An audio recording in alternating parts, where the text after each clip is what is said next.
రేపే గురువారము సంకటహర చతుర్థి ఎంతో పవిత్రమైనటువంటి రోజు. సంకటహర చతుర్థి అంటే మన జీవితంలో ఉన్నటువంటి కష్టాలను, సమస్యలను, సంకటాలను హరించేటటువంటి రోజు కాబట్టి ఈ రోజును ఎంతో ప్రత్యేకంగా వినాయకుడికి పూజలు చేసుకుంటూ ఉంటారు. అలాగే సంకటహర చతుర్థి వ్రతాన్ని కూడా జరుపుకుంటూ ఉంటారు.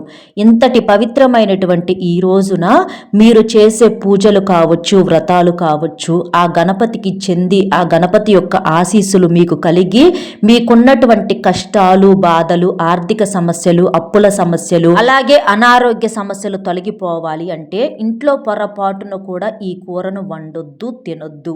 కాదు కూడదని ఏముందలే అని చెప్పేసేసి పట్టించుకోకుండా మీరు ఈ కూరను వండినా తిన్నా కూడా మీరు చేసే పూజలన్నీ వృధా అవుతాయి. గణపతి యొక్క అనుగ్రహానికి బదులుగా గణపతి యొక్క ఆగ్రహానికి గురయ్యే అవకాశం అనేది ఉంటుంది కాబట్టి ఈ కూరలను పొరపాటున వండొద్దు, తినొద్దు. తినకూడదు అనగానే చాలామంది నాన్ వెజ్ అని చెప్పేసి అనుకుంటూ ఉంటారు. నాన్ వెజ్ తినకూడదు అన్న విషయం అందరికీ తెలిసిందేనండి. కానీ వెజ్జుల్లో, కూరగాయల్లో కూడా కొన్ని రకాల కూరలు ఏంటంటే మనకు ఈ కూరగాయలు గ్రహాల వ్యతిరేకతను పెంచుతాయి. అంటే మన జీవితంలోకి సమస్యలు, అడ్డంకులు వచ్చేటట్లు చేస్తాయి కాబట్టి ఇలాంటివి వండొద్దు, తినొద్దు అని చెప్పేసి మనకు శాస్త్రాలే చెబుతున్నాయి. అలాగే మీరు ఈ కూరను ప్రత్యేకంగా వండుకొని తినటం వలన రేపు సంకటహర చతుర్థి రోజున ఆ గణపతి యొక్క అనుగ్రహంతో మీకున్నటువంటి అన్ని సమస్యలు తొలగిపోయి నిండు నూరేళ్ల ఆయుష్ పెరుగుతుంది, ఆరోగ్యం పెరుగుతుంది. కాబట్టి అసలు ఏం చెయ్యాలి, ఎలాంటి విధి విధానాలు పాటించాలి, ఏ కూరను వండకూడదు, ఏ కూరను వండాలి, అలాగే సంకటహర చతుర్థి పూజ వ్రతం ఎలా చేయాలి, ఏ సమయంలో చేయాలి, ఇవన్నీ కూడా మీరు వీడియోని ఎక్కడా కూడా స్కిప్ చేయకుండా చివరి వరకు వింటే మీకు అంతా కూడా చక్కగా వివరంగా అర్థమవుతుందండి. ఎంతో విలువైనటువంటి సమాచారం సేకరించిన తర్వాత ఈ వీడియోను మీ ముందుకు తీసుకురావటం అనేది జరిగింది. ఈ ఒక్క వీడియోలో మీకున్నటువంటి అన్ని సమస్యలకు సమాధానాలు అనేవి దొరుకుతాయి. అలాగే మీరు చెప్పుకోలేని కష్టాలు, కన్నీళ్ళు అనేవి కూడా పూర్తిగా తొలగిపోతాయి. కాబట్టి వీడియో చివరి వరకు విని మరికొంతమందికి రీచ్ అవ్వటం కోసం వీడియోకి ఒక్క లైక్ ఇచ్చి సపోర్ట్ చేయండి. ఇక ఆలస్యం చేయకుండా వీడియోలోకి అయితే వద్దామండి. రేపు గురువారంతో కూడుకొని మనకు ఈ సంకటహర చతుర్థి రావటం చాలా గొప్ప విశేషము. దీన్ని గురు సంకటహర చతుర్థి అని కూడా పిలుస్తూ ఉంటారు. ప్రతి నెల కృష్ణపక్షంలో పౌర్ణమి తర్వాత వచ్చే చవితి తిథి నాడు జరుపుకునే వినాయకుడి వ్రతము ఈ సంకటహర చతుర్థి. ఈ రోజున వినాయకుడిని పూజించటం వలన జీవితంలోని అడ్డంకులు, సమస్యలు, సంకటాలు అన్నీ కూడా తొలగిపోతాయని నమ్మకం. మన తొలి దైవం వినాయకుడు. అలాగే మనం పూజ చేసేటప్పుడు కూడా తొలి పూజను గణపతికి చేస్తూ ఉంటాము. సంకటాలు అంటే కష్టాలు, మన జీవితంలో ఉన్నటువంటి ఆర్థిక సమస్యలు కావచ్చు, అప్పుల సమస్యలు, ఉద్యోగాలు లేక ఇబ్బంది పడటము, వ్యాపారంలో సమస్యలు, అనారోగ్య సమస్యలు, మానసిక ఒత్తిడి, పిల్లల యొక్క చదువుల్లో కాస్తంట అంటే జ్ఞాపక శక్తి తగ్గి ఉండటము, పిల్లలు చెప్పిన మాట వినకపోవటము, ఇలా ఎన్నో రకాల సమస్యలు అనేవి వస్తూ ఉంటాయి. అలా పిల్లల చదువులు సరిగ్గా లేవంటే చక్కగా రేపు గణపతిని ఇంట్లో పూజించటం కానీ లేదా గణపతి దేవాలయానికైనా సరే పిల్లలను కూడా తీసుకొని వెళ్ళి 11 సార్లు ప్రదక్షిణలు చేయించి 11 గుంజిళ్ళు తీయించండి. అలా చేయటం వలన పిల్లల యొక్క జ్ఞాపక శక్తి అనేది బాగా పెరుగుతుంది. పిల్లల చదువుల్లో ముందుకు దూసుకు వెళ్తారు. ఎందుకంటే గణపతిని పూజిస్తే జ్ఞానం పెరుగుతుంది. అలాగే రేపు తెల్లవారుజామునే ప్రతి ఒక్కరూ కూడా సూర్యోదయానికి ముందుగానే నిద్ర లేవాలి. పిల్లలు, పెద్దలు ఇలా ప్రతి ఒక్కరూ కూడా చక్కగా సూర్యోదయానికి ముందుగానే లేచి ఇంటిని, వాకిల్ని శుద్ధి చేసుకోవాలి. ప్రతి ఒక్కరూ కూడా తల స్నానం అనేది ఆచరించాలి. గుమ్మానికి బయట శుభ్రంగా నీటితో కడిగి అలాగే ముగ్గులు వేసుకోవాలి. ముగ్గుల్లో వచ్చేటప్పటికి పసుపు, కుంకుమ, పుష్పాలతో చక్కగా అలంకరణ చేసుకోవాలి. గుమ్మం ఎంత కలకలలాడుతూ ఉంటే ఆ ఇంటి లోపలికి లక్ష్మీదేవి వెతుక్కుంటూ మరీ వస్తుందన్నమాట. అంటే వినాయకుడి యొక్క అనుగ్రహంతో పాటుగా ఆ లక్ష్మీదేవి యొక్క సంపూర్ణ అనుగ్రహం కూడా మీకు కలిగి మీకున్నటువంటి ఆర్థిక సమస్యలు తొలగిపోతాయి. నరదిష్టి కూడా తొలగిపోతుంది. తరువాత ఇల్లంతా కూడా కాస్త ఉప్పు వేసినటువంటి నీటితో ఇల్లంతా కూడా శుభ్రంగా తుడుచుకుంటే ఆ ఉప్పు నీరు ఏంటంటే నెగిటివ్ ఎనర్జీని పూర్తిగా గ్రహించేస్తాయి. ఇంట్లో ఉన్నటువంటి చీడపీడతో పాటుగా దుష్టశక్తులు, నరఘోష ఇలాంటివన్నింటినీ కూడా ఉప్పు నీరు పూర్తిగా గ్రహిస్తుందన్నమాట. తరువాత కాస్తంత పసుపు నీటిని కూడా ఇల్లంతా కూడా చల్లండి.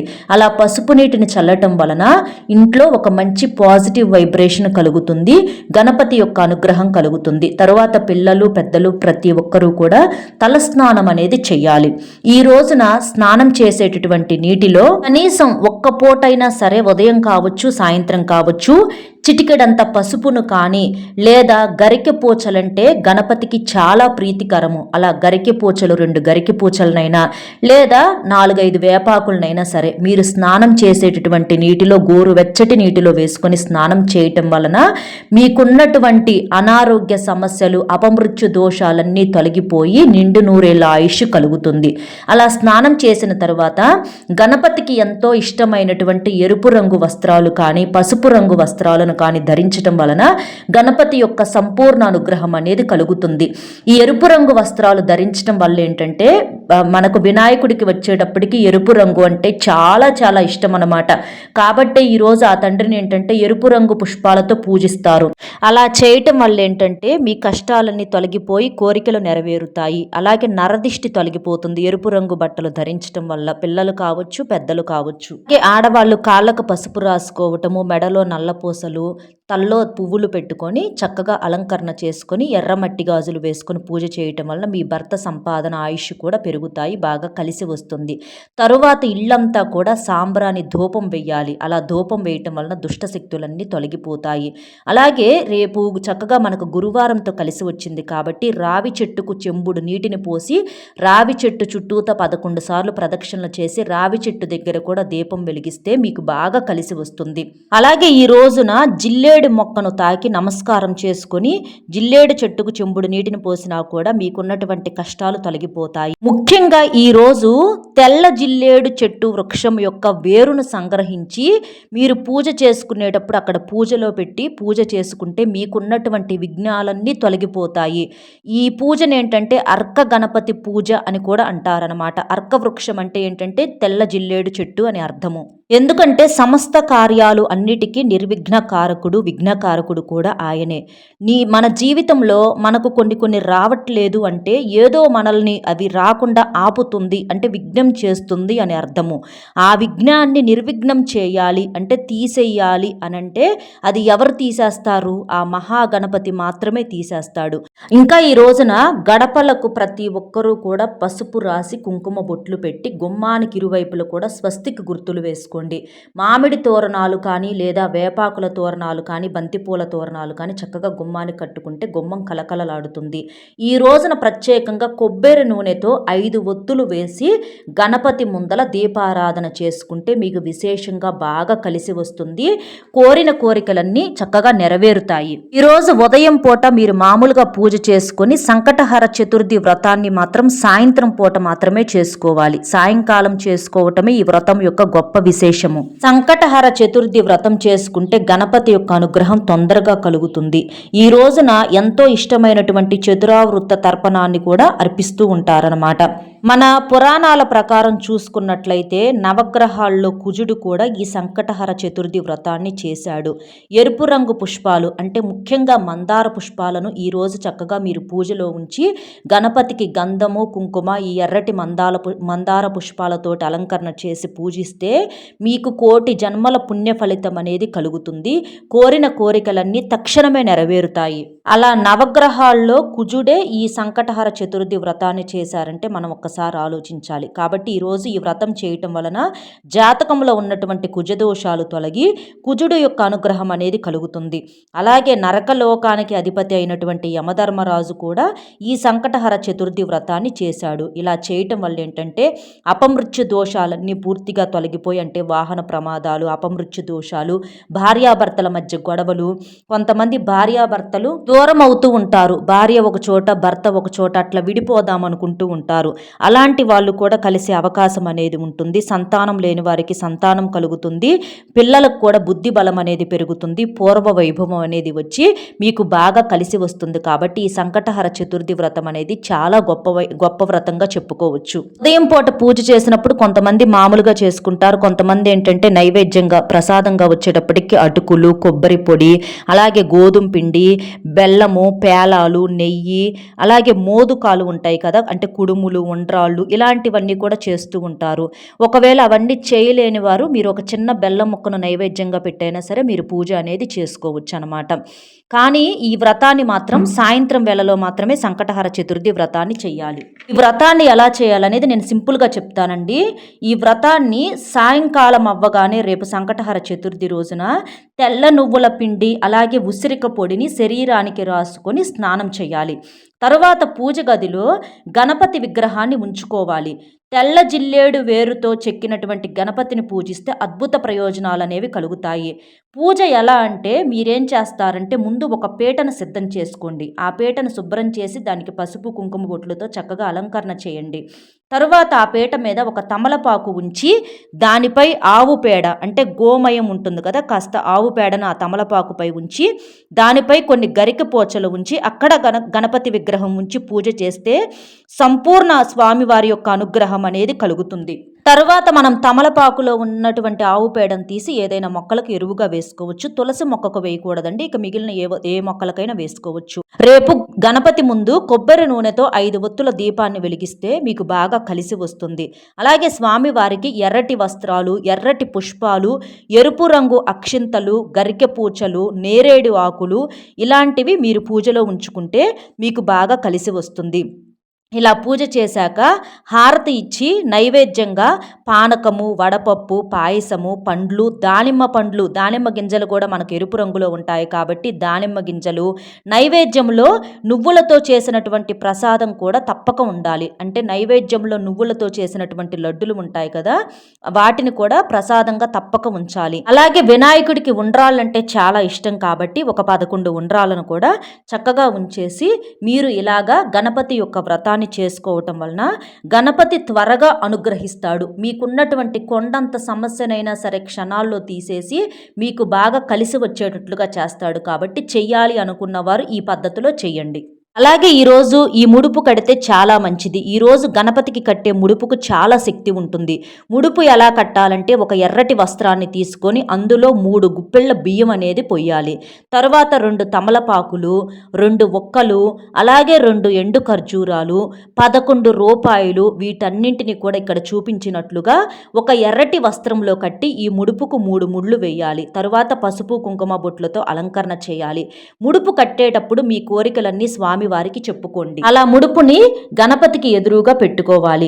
ఇలా గణపతికి నైవేద్యంగా కుడుములు, ఉండ్రాళ్ళను నివేదించాలి. ఈ విధంగా గణపతిని పూజిస్తూ ఓం గం గణపతియే నమః అనేటటువంటి మంత్రాన్ని 21 సార్లు జపించి ఈ ముడుపుకు కూడా హారతి ఇచ్చి సంకటహర చతుర్థి వ్రతకథను చదివి 3 సార్లు ప్రదక్షిణలు చేసి తలపై అక్షింతలు వేసుకొని గణపతికి నమస్కారం చేసుకొని మీ పూజను ముగించుకోండి.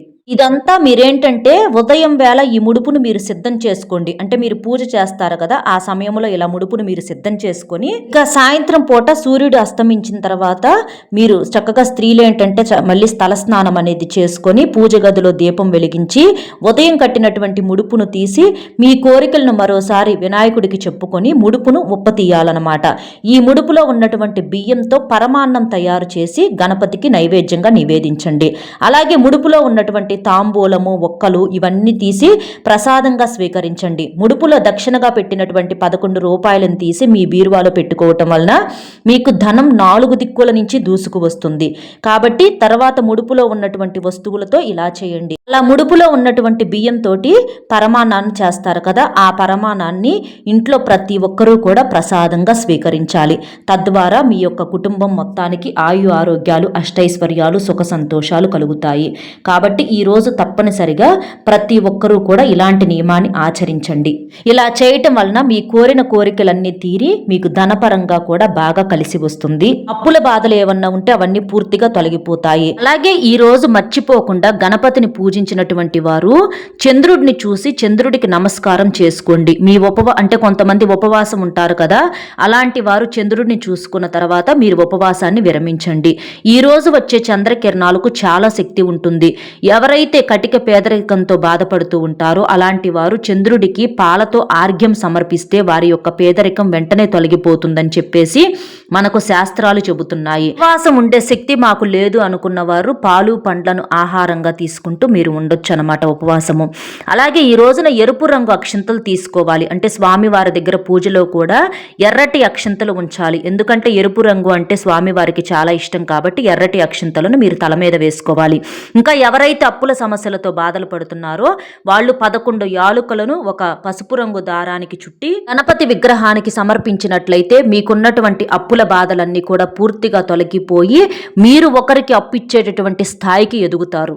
ఎందుకంటే యాలకులు ధనాన్ని బాగా ఆకర్షిస్తాయి. యాలకులు అంటే లక్ష్మీదేవి యొక్క స్వరూపాలు కాబట్టి చక్కగా ఇలా యాలకుల మాలను సమర్పించండి. ఇక ఈ రోజున మీరు చేసే పూజలు అలాగే వ్రతాలు ఆ గణపతికి చెంది ఆ తండ్రి యొక్క అనుగ్రహం మీకు సంపూర్ణంగా కలిగి మీ యొక్క కోరికలు నెరవేరాలంటే ఇంట్లో పొరపాటును కూడా రేపు ఈ కూరలను వండొద్దు, తినొద్దు. అందులో మొట్టమొదటిది ఏంటంటే పొట్లకాయ. రేపు పొట్లకాయ కూరను పొరపాటును కూడా వండొద్దు, తినొద్దు. అలా తింటే పంచపాపాలు చుట్టుకుంటాయని మనకు శాస్త్రాలే చెబుతున్నాయి. ఎందుకంటే వినాయకుడు శివపార్వతుల యొక్క పుత్రుడు. శివుడి మెడలో నాగుపాము మనకు పొట్లకాయ రూపంలోనే ఉంటుంది. రేపు శివునికి అభిషేకం చేసినా కూడా చాలా మంచిది. కాబట్టి ఈ రోజున ఎట్టి పరిస్థితుల్లో కూడా పొట్లకాయలను పొరపాటున వండొద్దు, తినొద్దు, అసలు ఇంటికి తీసుకొచ్చుకోవద్దు. పొట్లకాయలను పొరపాటును కూడా కట్ చేయొద్దు. అలా చేస్తే నాగ సర్పదోషాలు అనేవి మీ జాతకంలో పెరిగి నరకం అనుభవించాల్సిన పరిస్థితి అనేది వస్తుంది. అది ముఖ్యంగా భార్యాభర్తల మీద ఎఫెక్ట్ ఎక్కువ చూపిస్తుంది కాబట్టి పొట్లకాయలను వండొద్దు. తరువాత దుంపలు అంటే బంగాళదుంపలు కావచ్చు, చిలకడ దుంపలు కావచ్చు, కంద దుంపలు కావచ్చు, చామ దుంపలు కావచ్చు, స్వీట్ పొటాటో, మనకి క్యారెట్, బీట్రూట్ ఇవి కూడా దుంప జాతి కిందకే వస్తాయి. ఇలాంటి దుంపలు ఏవి కూడా రేపు మీరు వండొద్దు, తినొద్దు. ఇలా వండటం తినటం వలన అనారోగ్య సమస్యలు వచ్చే అవకాశం అనేది ఉంటుంది. కాబట్టి దుంప జాతికి సంబంధించినవి ఏవి వండొద్దు, తినొద్దు. తరువాత వచ్చేటప్పటికి వంకాయలు. ఈ వంకాయలను కూడా రేపు వండొద్దు, తినొద్దు. ఈ వంకాయ కూరను తినటం వలన మన జాతకంలో కుజదోషం అనేది పెరిగి అప్పుల సమస్యలు, అనారోగ్య సమస్యలు ఎక్కువయ్యే అవకాశం అనేది ఉంటుంది. కాబట్టి రేపు సంకటహర చతుర్థి రోజున వంకాయలను పొరపాటున వండొద్దు, తినొద్దు. ఏ రూపంలో కూడా తినకూడదు, బయట కూడా తినకూడదు. తరువాత తీపి గుమ్మడికాయ, బూడిది గుమ్మడికాయ, వీటిని కూడా రేపు ఏ రూపంలో అంటే బూడిది గుమ్మడికాయలను జ్యూసుల రూపంలో ఎక్కువ వాడుతున్నారు. కానీ రేపు బూడిద గుమ్మడికాయ జ్యూసును కానీ అలాగే తీపి గుమ్మడికాయతో చేసిన హల్వాలు ఇలాంటి వేటిని కూడా వండటం కానీ తినటం కానీ ఆహార పదార్థంలో చేర్చుకోవటం కానీ చేయొద్దు. అలా కాదని తింటే మాత్రం కొన్ని రకాలైనటువంటి ఇబ్బందులు వచ్చే అవకాశం అనేది ఉంటుంది. తరువాత కూరల్లో ఉల్లి, వెల్లుల్లి, అల్లము ఇలాంటి పదార్థాలను కూడా వేయొద్దు. ఎందుకంటే ఉల్లి ఇవన్నీ కూడా మనకేంటంటే మనకు కొంచెం ఘాటు స్వభావాన్ని కలిగి ఉంటాయి. అంటే దగ్గరగా మసాలాల కిందకి ఇవన్నీ సంబంధిత వస్తువులు కాబట్టి ఈ పదార్థాలను కూడా రేపు కూరల్లో మీరు కూరను వండుకున్నప్పుడు ప్రతి ఒక్కరు కూడా ఉల్లిపాయలను వేస్తూ ఉంటారు.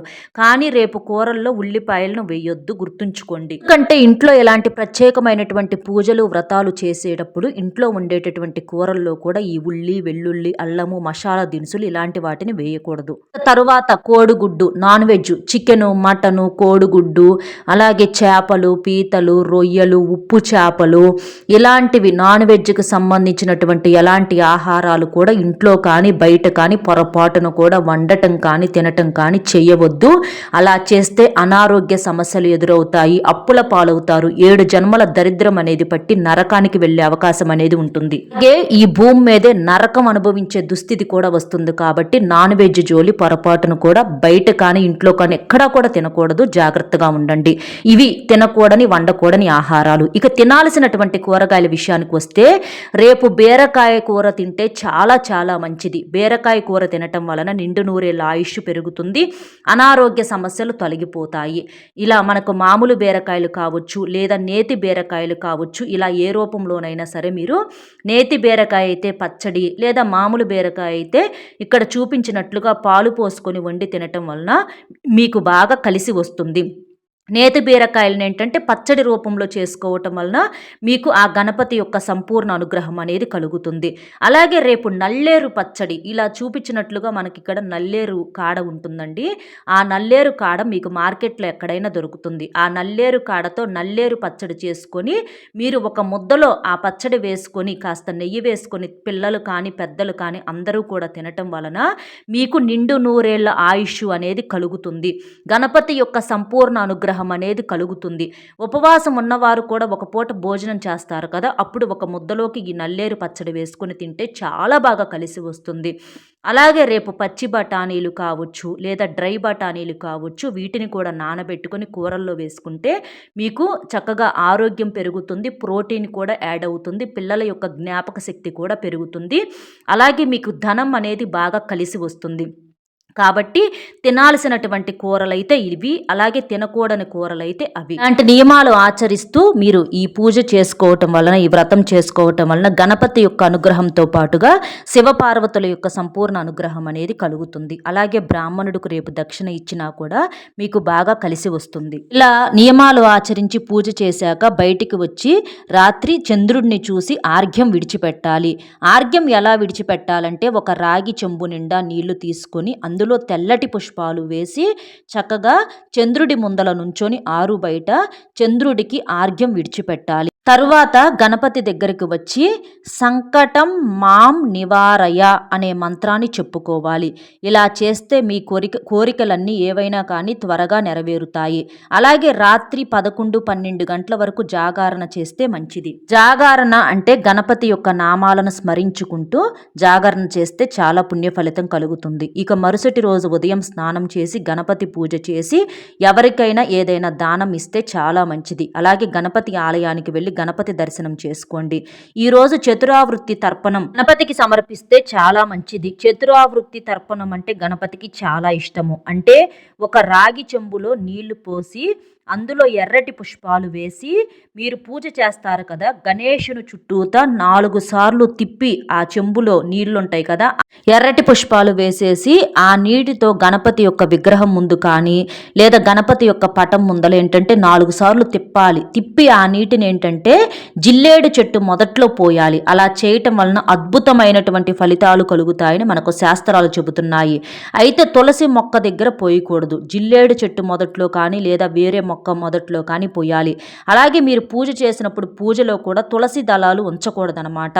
ఇది గుర్తుంచుకోండి. మీరు నేరేడు ఆకులు ఉంచుకోవచ్చు, జిల్లేడు ఆకులు ఉంచుకోవచ్చు, గరిక పోచలు ఉంచుకోవచ్చు, ఇలా మీ ఇష్టాన్ని బట్టి ఏ ఆకులైనా ఉంచుకోవచ్చు. కానీ తులసి ఆకులు మాత్రం రేపు గణపతి ముందల ఉంచకూడదు అని మనకు శాస్త్రాలు చెబుతున్నాయి. కాబట్టి మీరు గుర్తుంచుకోండి. తులసి మొక్క దగ్గర దీపం వెలిగించవచ్చు, కానీ తులసి కోట దగ్గర పూజ చేస్తే మంచిదే. కానీ తులసి దళాలను మాత్రం గణపతి దగ్గర ఉంచకూడదు. ఇలాంటి నియమాలు ఆచరించండి. ఇలా చేయటం వలన యముడు యొక్క అనుగ్రహం కూడా కలిగి మనం జాతకంలో ఉన్నటువంటి మృత్యు దోషాలు తొలగిపోతాయి, బాగా కలిసి వస్తుంది, నిండు నూరేళ్ల ఆయుష్ అనేది పెరుగుతుంది. అలాగే ఈ రోజున గోపూజ చేసుకుంటే చాలా మంచిది. గోవుకు ఆహారంగా ఏదైనా తినిపించడము, అంటే ఎర్రటి రంగులో ఉన్నటువంటి టమాటాలు కానివ్వండి లేదా బీట్రూట్ కానివ్వండి, ఇలాంటివి ఏదన్నా ఆహారంగా తినిపించడం, గోవును తాకి నమస్కారం చేసుకోవటం వలన ముక్కోటి దేవతల యొక్క సంపూర్ణ అనుగ్రహం అనేది కలుగుతుంది. కాబట్టి ఈరోజు గోపూజ అనేది మీకు విశేషంగా బాగా కలిసి రావటానికి సహాయం అనేది చేస్తుంది. ఇలాంటి నియమాలతోటి ఎవరైతే శ్రద్ధ, భక్తి, ధైర్యము, ఆశయంతో ఆ గణపతిని గనక పూజిస్తారో వారికి ఆ గణపతి యొక్క అనుగ్రహం అనేది కలిగి మీకున్నటువంటి విఘ్నాలన్నీ తొలగిపోతాయి. అలాగే కొంతమందికి వివాహాలు ఆలస్యం అవుతూ ఉంటాయి. వారికి సకాలంలో వివాహాలు జరగటం, మంచిగా ఉద్యోగాలు లేని వారికి ఉద్యోగాలు రావటం, వ్యాపారంలో అభివృద్ధి, పిల్లల యొక్క చదువులు అనేవి బాగుండటము, ఇట్లాంటివి మీకు ఎలాంటి సమస్యలు ఉన్నా కూడా ఆ సమస్యలన్నీ తొలగిపోయి మీరు కోరుకున్నట్లుగా జరుగుతుంది.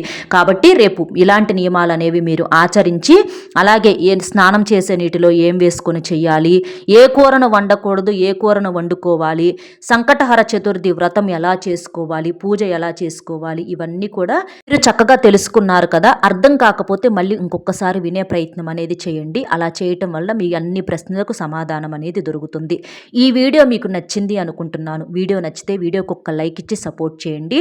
మీరు లైక్ చేయటం వల్ల వీడియో మరికొంతమంది మిత్రులకు చేరి వారు ఉపయోగించుకునే అవకాశం అనేది ఉంటుంది. లైక్ చేసినప్పుడు కామెంట్స్ దగ్గర హైప్ వస్తుంది, అక్కడ మీ యొక్క పాయింట్స్ అనేవి యాడ్ చేయొచ్చు. ఇలా లైక్ చేయటం వల్ల ఏంటంటే వీడియో మరికొంతమందికి రీచ్ అవుతుంది, వాళ్ళు ఉపయోగించుకుంటారు. మీకు తెలిసిన బంధుమిత్రులు ఎవరన్నా ఉంటే వారికి కూడా షేర్ చేస్తే హెల్ప్ అవుతుంది. అలాగే ఇంత కష్టపడి మీకు ఇంత విలువైన సమాచారం తెలియజేసినందుకు మీ లైక్ మాకు కూడా కాస్తంత మోటివేషన్ అనేది ఇస్తుందన్నమాట.